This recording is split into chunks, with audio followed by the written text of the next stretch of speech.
CVM TV. So much more than entertainment. We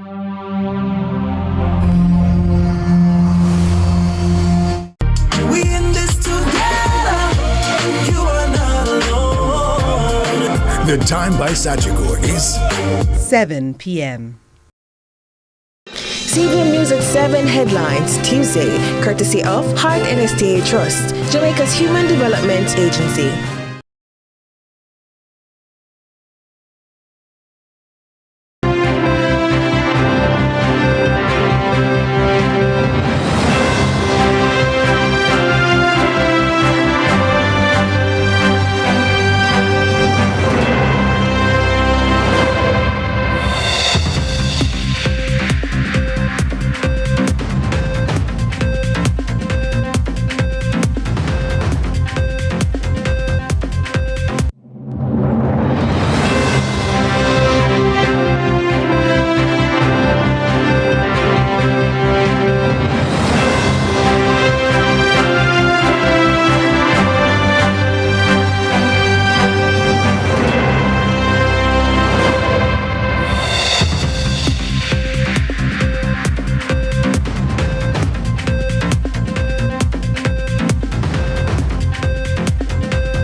Tonight in CVM News at 7, media in mourning following death of sports journalist Donald Oliver.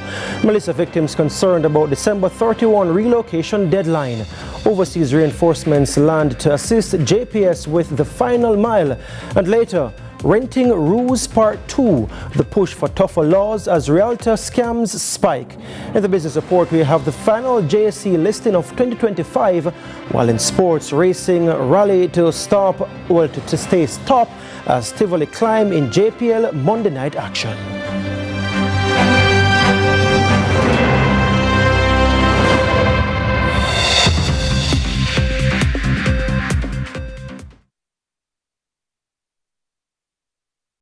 CVM News at 7 headlines Tuesday, courtesy of Heart NSTA Trust, Jamaica's Human Development Agency.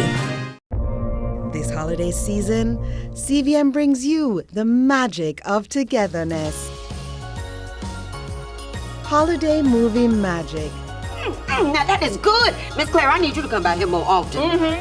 So many memorable films celebrating Black love, laughter, and legacy.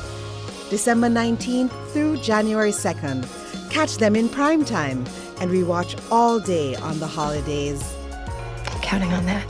From all of us to all of you, enjoy CVM's Holiday Movie Magic, brought to you by singer Chris and Charles. CVM News at 7 Tuesday, brought to you by Celebrate being together with a KFC festive 9 bucket for $4,500.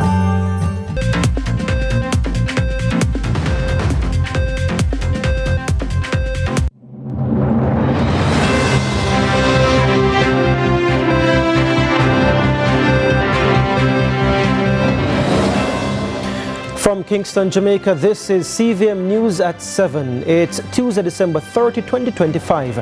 I'm Giovanni Dennis. Thanks for joining us. Up first, the remaining 12% of JPS customers left without electricity after Hurricane Melissa may finally get to see the light at the end of the tunnel.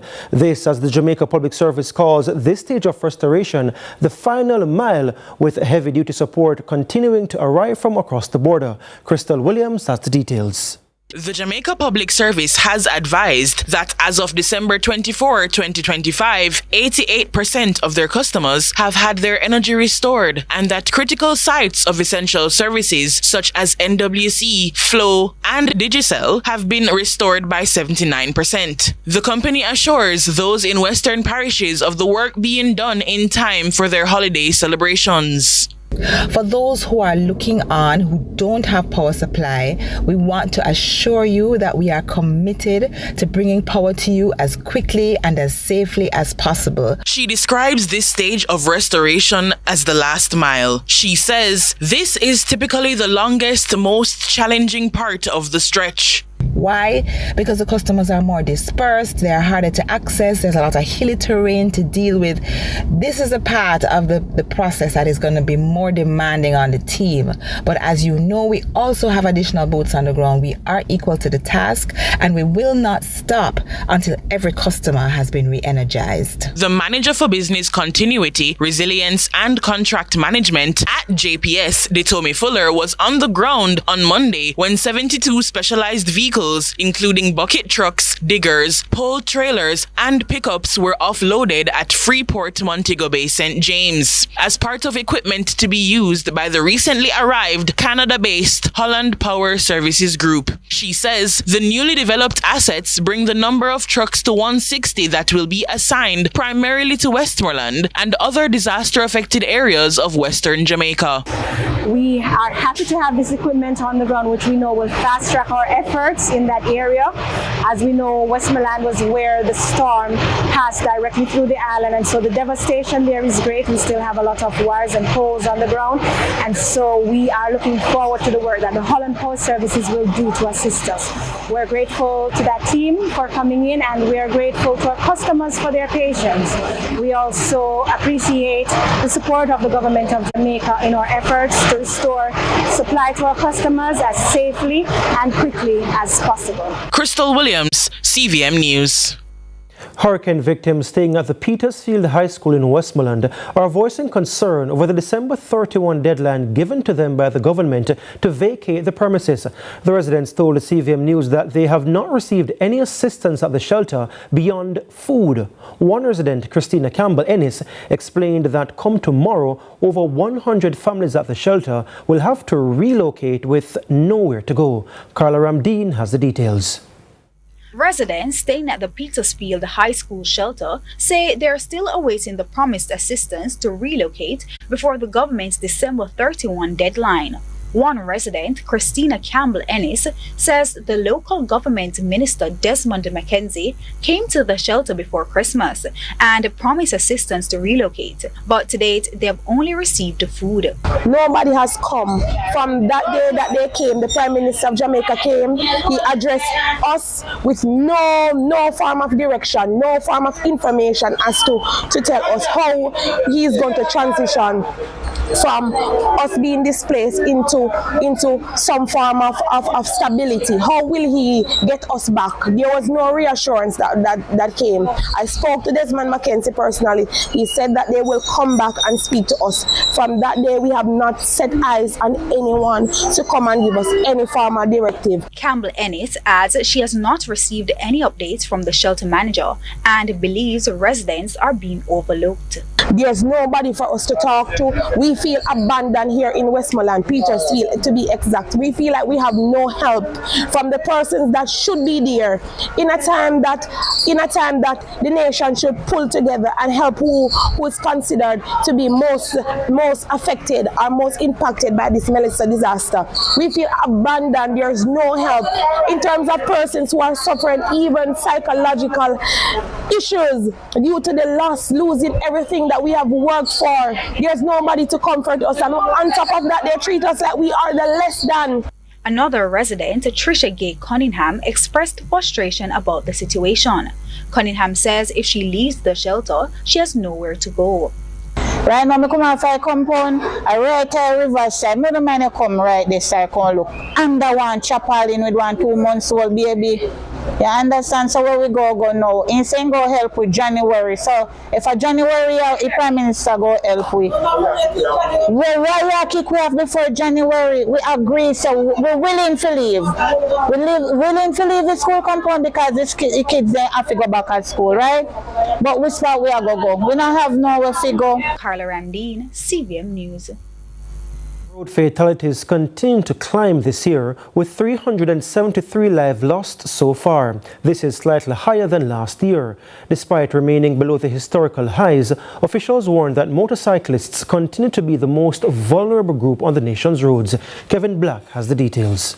Jamaica has recorded 373 road fatalities so far in 2025, a slight increase over the 363 deaths recorded at the same point last year. While the figure remains below 400 for a second consecutive year, officials warn the numbers are still troubling, especially when viewed against historical trends. In 2019, road deaths stood at 440. That number climbed to 433 in 2020, 487 in 2021, and 488 in 2022, before falling to 425 in 2023 and 365 last year, the lowest figure since 1999, when 295 people died on the nation's roads. But according to Vice Chairman of the National Road Safety Council, Dr. Nigel Jones, one category of road user continues to drive the death toll: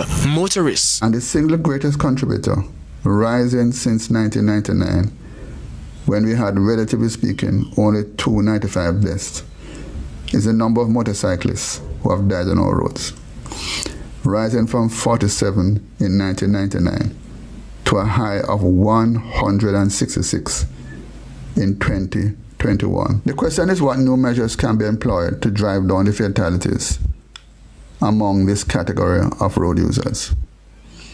Only three immediately recommend themselves. One is ensure that all bikers wear a certified helmet, which is the mandate of the newly formed National Helmet Wearing Coalition. Another long-awaited initiative, the demerit point system, could soon become law. If implemented, the system would allow authorities to suspend the licenses for repeat offenders for periods of up to 2 years, targeting speeding, reckless driving, and other breaches of the Road Traffic Act. This measure can, if administered properly, serve to remove all drivers temporarily by having their license suspended for a period of time up to a maximum of 2 years.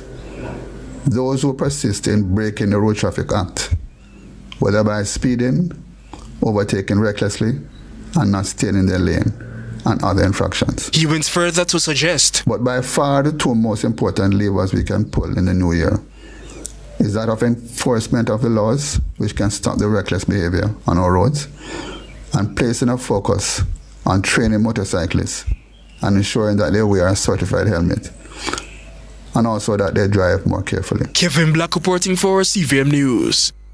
Time to take a break, but stay with us. Our news package continues in a moment.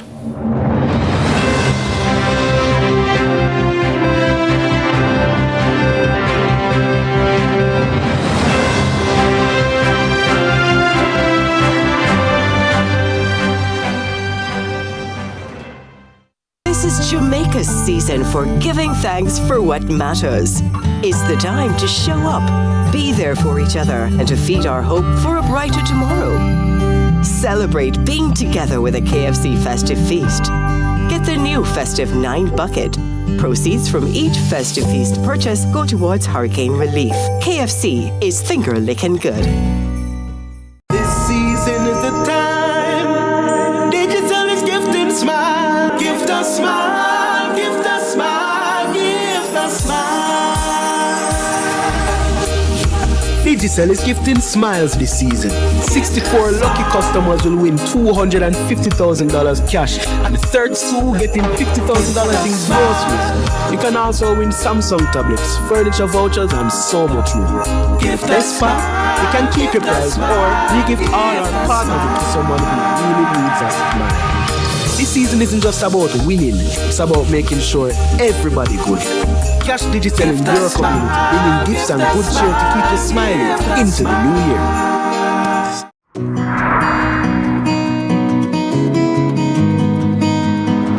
You know, some days are harder than others, but we have to do our part. You like porridge? We're in this together. Morning, nurse. Thank you for what you do every day. Come in, nurse. Our bona fide.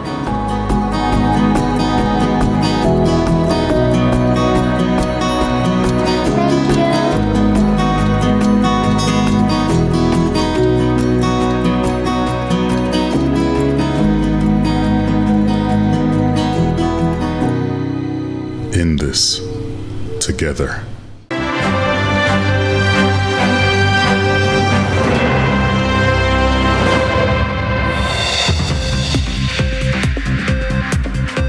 Welcome back. We're continuing the news. Residents living in Segre Street, Savannah Lamar in Westmoreland are calling on the government to address the deplorable conditions affecting them in their community. The residents told CVM News that over several years, Segre Street has been left in deplorable conditions and has worsened since the passage of Hurricane Melissa. Carla Ramdeen reports. Our news team was given a tour of the community where there are fallen utility poles, a large pileup of garbage, and stagnant water. Councillor for the Savannah Lamar Division, Julian Chang, told CVM News that she has lobbied for the deplorable conditions to be addressed over the past years, but her appeals have been left unanswered. When I came into office, it was already in a deplorable condition, and with the advent of Melissa, see it there? There is not even space for people to walk. They can't come out of their houses. There is no drain, there is no road, there is no light, there is no water, there is nothing. And I believe that it is high time. It has been left unattended for many, many years, and I would like to see it done. The last time I heard anything progressive as it relates to Segre Street was that it was down to be fixed by the Spark program. I am requesting on behalf of the residents that this road, Segre Street, be fixed first. One resident, Lansford Francis, explains that over the past years, Segre Street has been left in a terrible state and has gotten worse since the passage of Hurricane Melissa. As far as I can see, I don't think the government or anybody is concerned about the residents of this street. For example, the Prime Minister came, he's seen this firsthand by himself, and nothing with his executive powers hasn't been done. I guess we're abandoned. The government don't recognize us. Maybe when election time comes, they'll see us again. Okay. You know, we have our own ecosystem going on over here. We got new species of frogs, new species of mosquitoes, and if you notice, this was a street.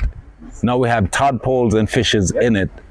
So we're completely cut off from civilization. Another resident explains that he has lived on Segre Street for years and the area has become almost unrecognizable because of the conditions, which he says continue to worsen. The Prime Minister came right here and go and cut the run for that little house over there. Right, and you walk from here down there with all them rubble there. With all the bad condition, them condition and place.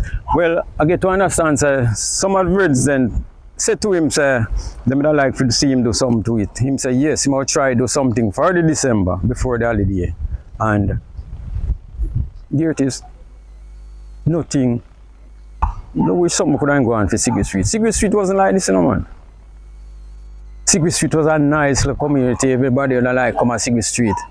I say, this is Segre Street, brethren. And I know this we know about.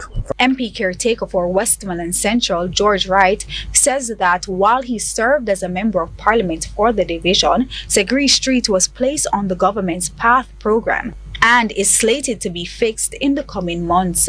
There's a lot of drainage around here which have made recommendation as well. I remember that one of the last time we met with persons from NWA, we met with persons from JSIF, and of course then you have the Minister of Justice who did make pledge to put some money in on this the drainage program to make some new drains here in this area to help to alleviate the flooding in this area. So I know in a few weeks or months from now we will see some work begin in this area. Carla Ramdeen, CVM News. We need stronger protection. The call this evening from the Realtors Association of Jamaica, which says it's time for the government to move swiftly on tougher legislation to crack down on a growing wave of real estate scams. The call follows reports received by CVM News of unsuspecting Jamaicans being defrauded of thousands of dollars by scammers falsely advertising properties for sale or rent. Here's Amoy Harriet with part 2 of a CVM News original, Renting Ruse. Full have to lose right now, you know. How do you feel? I feel such like a fool. I feel like a fool. We'll call this victim Tiffany to protect her true identity. Back in June, Tiffany said she was defrauded out of $80,000 by a man who claimed he was renting a house in Cumberland, St. Catherine. I had some family situation, right? So I was desperate looking at house. So I saw the house advertised on TikTok, JA houses, right? So I contacted the person was started to WhatsApp and he sent me the information and then he called and he was like, you have to make a deposit because I have some persons. So I was like, how much person? I'm saying I have about 23 persons, and if I want to secure the property, I would have to make the deposit first. She paid that initial deposit of $40,000. Now she and the fraudster, who was pretending to be the landlord, continued to exchange messages for some time. In her mind, he sounded legitimate. He had all the right documents. And like the scammer featured in part 1 of this report, he even sent what he claimed was his driver's license. Then, it was time for her to supposedly move in. This man called me, him talked to me just like how me I talk to you. Very convincing. Him convinced me more like him say something about the house and me have to pay the rest of money and whatever. Him say him and him wife to be exact. So me now with myself, get up cause me I say, oh God, I want the property, I want to move, I want to come, I want desperate situation, I just want to leave that place. So I end up sending the other 40,000. So in total, I send him $80,000. And that's when I realized it was a scam because I realized the text message gets slow, everything gets slow. So when I text him and say, when can I come to pick up the keys? Blank. She reported the matter to the Counter-Terrorism and Organized Crime Investigation Branch, CTOC, but says she felt it led nowhere. Something come to my mind, so I call my co-worker and I say to her, I say, come here drive, got a location here, go look on the house. When we reach at the location, house sell to some people long time ago. The house advertised as green and black on TikTok, but when they reach at the location, the house was actually in orange. Jamaica is almost a 95 billion US dollar real estate industry. That is almost 160 trillion Jamaican dollars industry. And with acts like these, it threatens the confidence that we would have built up as a country.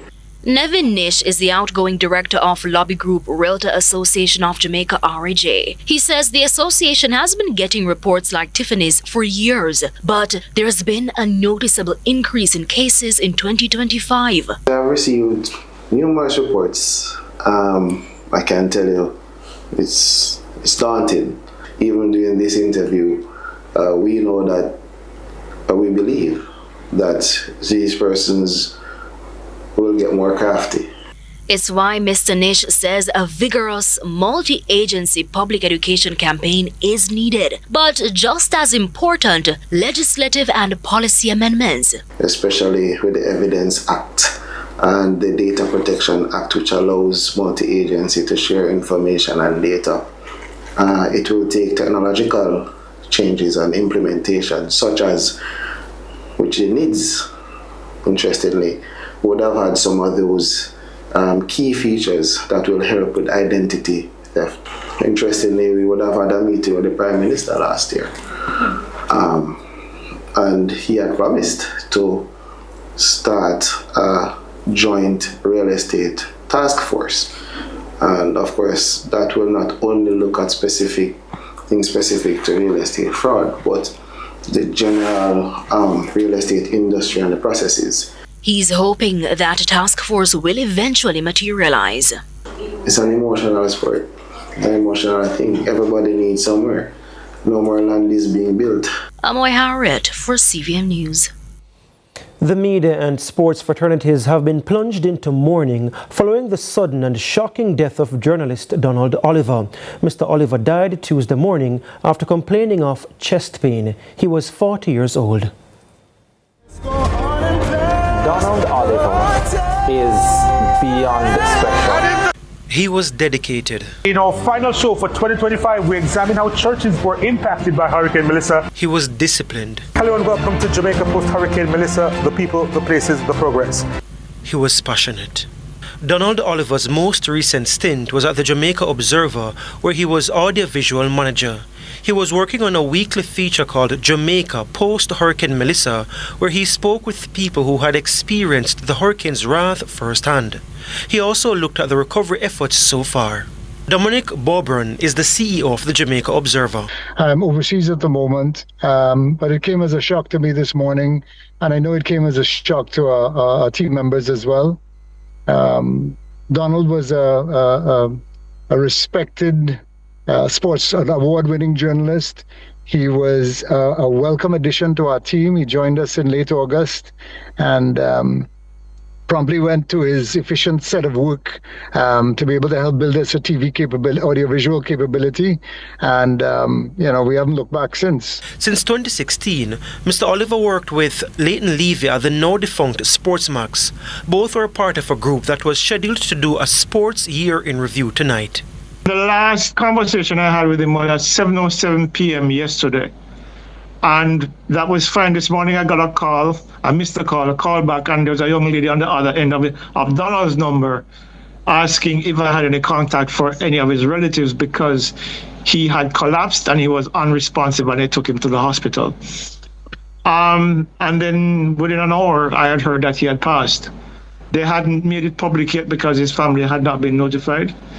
But in the meantime, I was already a bundle of nerves and tears because it was shocking. I called Lance. Lance was in shock. I called Ricardo, who broke into immediate tears. I called Maria down in Trinidad, and she thought I was pranking her. Mr. Levy is still shocked. I am still in a sense of disbelief. No problem. I am still trying to pin reality to what is happening because, as you mentioned, we were supposed to be doing this live this evening at 7 o'clock. The year review. So, look, there are no words to kind of articulate how I'm truly feeling because I'm stunned, I'm angry, I'm sad, I am deeply hurt. Donald was a good friend of mine. I mean, I've known Donald for a long time. Before working at the Jamaica Observer, Mr. Oliver worked at Sportsmax for many years as a sportscaster and a seasoned football commentator. While at Sportsmax, he won the award for Best Television Documentary from the Press Association of Jamaica in 2023. He also won the Press Association of Jamaica's Hugh Crosskill Raymond Sharp Award for Sports Journalism in 2015 and the Prime Minister's Youth Award for Journalism in 2009. Before his time at Sportsmax, he worked in the sports department at CVM Television. Will be missing a truly gifted individual and someone who lent whose contribution to broadcasting, in particular the sport arena, was immeasurable. He is going to be missed without question for his trenchant analysis, particularly where football is concerned. He started his career at Radio Jamaica. The Jamaica Football Federation paid tribute to Mr. Oliver, saying it mourns his passing, and noted that he was a staple voice and face in sports commentary in Jamaica and for football in particular. The Press Association of Jamaica described him as widely respected across the media fraternity for his professionalism, meticulous preparation, and passion for telling the stories of Jamaica and Caribbean sport, particularly football and cricket. They said his work as a commentator, presenter, and producer helped to elevate sports journalism in the region and inspired a new generation of broadcasters. The Jamaica Netball Association also called Mr. Oliver a true professional whose dedication to his craft and a genuine love for all sports and athletes will never be forgotten. His colleagues remember him fondly. And speaking of colleagues, we are now joined on the phone lines by CEO of CVM Television, Oliver McIntosh. He's the founder of the now defunct Sportsmax TV. Mr. McIntosh, firstly, Donald started Sportsmax in 2016. Firstly, your memories of him. He's in jail. It's tough. It's tough. You know that you had to twist my arm to speak today because Donald became a friend. was much more than an employee or a colleague at work to everyone. When he spoke with eloquence, he spoke with intelligence, he spoke with passion. He took his work very seriously. He cared about the company. I remember when I realized that I wanted Don as part of the team at Sportsmax was, and I apologize. It's still fresh, as you can imagine. We were actually at a panel discussion. I was on the panel with other members, senior members of the media fraternity, and Donald was pressing us on questions related to workers' compensation, pressed us on questions that he was actually told not to ask about because at the time he was an employee at the RGR Gleaner Group. And it was after that I realized I want this man on my team because he speaks from the heart and, you know, he's asking the questions that nobody else will want to ask. So at Sportsmax, he, as an announcer, as a play-by-play analyst, and as a host, he really reinvented how analysts talked about the game in Jamaica. And, you know, a lot of us compare ourselves to the ESPNs of the world and all the great anchors and hosts that they have. You know, Donald stood toe-to-toe with those guys. And the entire team is heartbroken to hear about what happened today and the loss of Donald. Yeah. His energy, his dedication, Gio, was second to none. Second to none. And you knew he was really into it, as you know, Gio, because you know him very well. You knew when he was into it, because then he started sweating, you know? And he would tap the top of his head, said, Donald, wipe off the sweat. And that's when you knew he was really into his game. So losing someone so young, so talented, it's painful.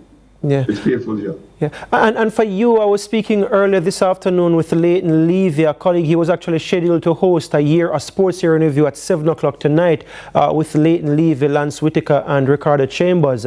And what Leighton said was that he was such an agreeable person that he was friends with everyone. What was he like for you as a person to interact with while at Sportsmax? If there was one person who was at Sportsmax who didn't care about titles, didn't care about my title, didn't care about anybody's title, it was Donald, because he was a straight shooter. And for that, I respected him and I became friends with him. I remember the last day of Sportsmax, and I happened to be close to the digital office. And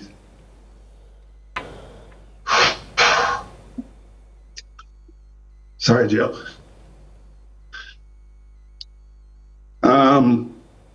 They found out that I was there. The first person to come over and see me and give me a tight hug was Donald. Because he really, really loved that institution. He really loved Sportsmax. He loved what he was doing. He loved the people he worked with. So, you know, for me personally, it's massive. It's massive. Today was not a good day. Today was not a good day. Forget about the media fraternity. The world has lost a good person. It's a good person. You know, that's what we need in this world. Good people. And that's what we lost. Yeah. That's what we lost today. A good person. Finally, sorry, Gio. That's completely fine and understandable. Finally, Mr. McIntosh, how would you want Jamaicans to remember him?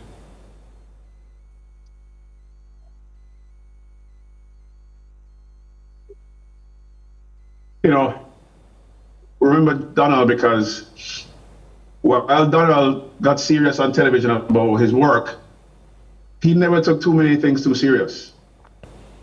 And he enjoyed life. And I think that's how we should remember him. Someone who enjoyed life. Someone who worked extremely hard, was willing to do anything for the company. Anything for his family, anything for his friends. He played hard, he worked hard, and I will never forget the times that we spent at Sportsmax for the almost 6 years we were together. And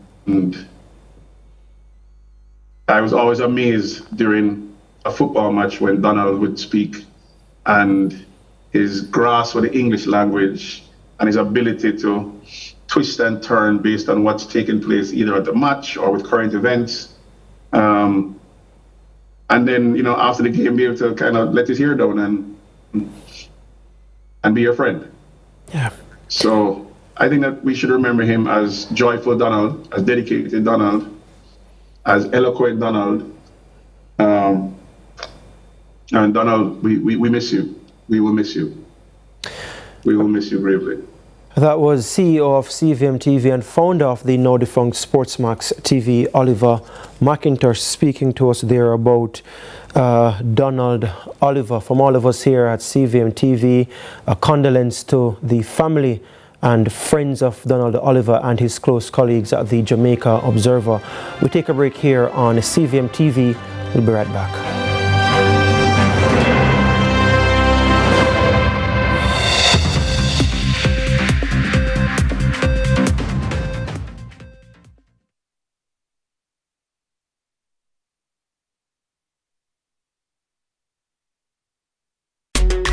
Do it for your best life. Go check your HIV status. So keep your life trending, no pretending. Me I tell yourself do it for you, do it for you. Every time you are link with a condom, coulda husband, coulda wife, coulda be a random. Condom connect can protect your profile. Be your own fan. Do it for your best life. Do it for your best life. Don't put yourself at risk. Condom connect every time. Do it for your best life. Attention motorists, it's time to switch to the T-Tag on Trans-Jam highways. Vehicles using the automated T-Tag lane are processed in seconds, so you can pass through the toll plazas far quicker. The T-Tag makes it quicker, more cost-efficient and safer for our customers, so switch to the T-Tag today and experience the convenience. T-Tag packages are discounted by 50% down to $1,250, including a $500 toll credit from December 8, 2025 until January 2, 2026. As a fitness guy, I was surprised by my chronic illness diagnosis. I thought working out harder would fix it, but it wasn't enough. Now, my prescription meds are a part of my routine. When I got my diagnosis, I really felt down and stopped spending time with the people I love. Then I decided not to let any disease get the best of me. And I'm committed to taking my meds as prescribed. On time, every time. No hesitation. Take your medication. A message from the NHF. NHF is here for health. NHF is here for you. Do you recognize the signs of dengue? Look out for these symptoms: high fever, severe headaches, joint and muscle pain, skin rash, nausea, and pain behind the eyes. If you experience these symptoms, rest, stay hydrated, and take paracetamol for pain relief. If symptoms persist beyond 3 days or worsen, such as persistent vomiting, severe abdominal pain, or difficulty breathing, seek medical attention immediately. Early treatment can save lives. Know the signs, act fast, together we can beat dengue. This message is brought to you by the Ministry of Health and Wellness and PAHO. This is Jamaica's season for giving thanks for what matters. It's the time to show up, be there for each other, and to feed our hope for a brighter tomorrow.